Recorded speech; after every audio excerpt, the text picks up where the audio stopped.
Hello, everybody. This is Dr. Duke, and this is another episode of Right Makes Might. We're going to talk today about the horrific events in Dallas, and we want to begin by sending our deep condolences and prayers out to the families of those police officers who were shot. 12 officers shot, 5 now dead.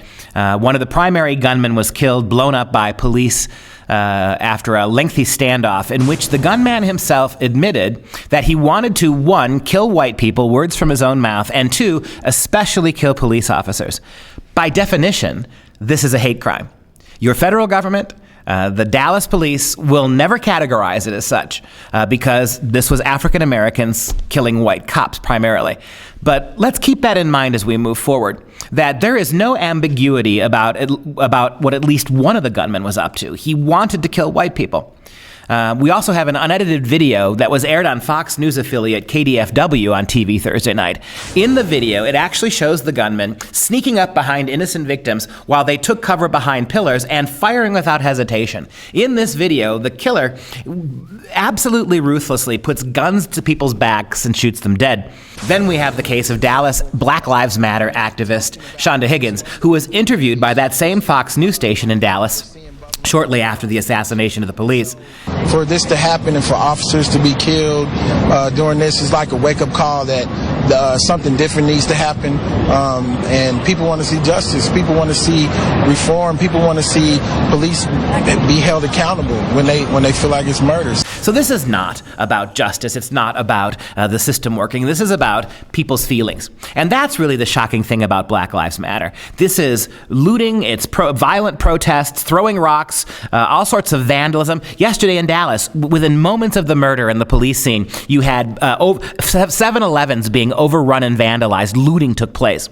These violent protests, not only have they not been stopped by the police have been told to stand down. Law enforcement has been told, don't, if they burn buildings down and if they loot private businesses, as we saw in Missouri, do nothing, stand back, right? So when you send these messages from government, when the federal government, the state and local government send the message that because of your feelings, right? Because of your feelings, whatever your particular ethnicity may be, we're not going to enforce the law. We're not going to protect innocent shopkeepers. We're not going to wait and let the system work. We're going to allow you to vandalize. We're going to allow you to burn down businesses. And now, right, how are you surprised that we are now in a circumstance where there's actual murder taking place, assassinations? This is on the backs of the American government, particularly the federal government, particularly President Barack Obama's judicial system, headed by Loretta Lynch. This is a nightmare.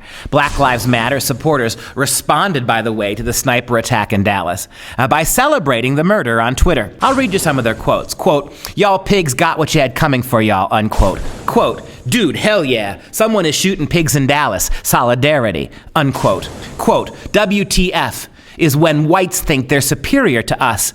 Dallas must burn. Black Lives Matter now. Got the message, pigs?" Unquote. And then we have this shocking image, which is shaking up the internet. It's from the internet poster My Precious, and it shows a picture of an American police officer bound and held captive, being executed, having his neck severed by a activist, Black Lives Matter activist, who's wearing an American flag harness and an ISIS-style face stocking. You can no longer do false equivalence, moral equivalency between rioting, killing, looting, and burning. You can't do it anymore and say that if it's done in the name of social justice, it's a different kind of animal than when it's done in the name of the Confederate flag or in the name of the Second Amendment. Time to be consistent, America. Time to hold your politicians and your federal government accountable for their rhetoric and their inactivity when it comes to stopping the root causes of this. Meanwhile, hundreds upon hundreds upon hundreds upon hundreds of Black lives die in Chicago every year. Black lives taken by Black lives. Nobody cares. The president has nothing to say. Rahm Emanuel has nothing to say. You can blame it on guns. You can blame it on all sorts of things. But government here is negligent.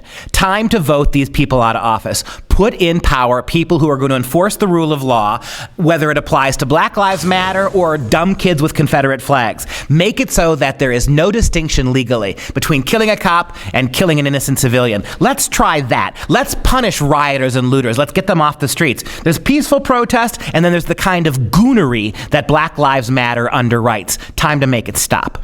This is Right Makes Might with Dr. Duke.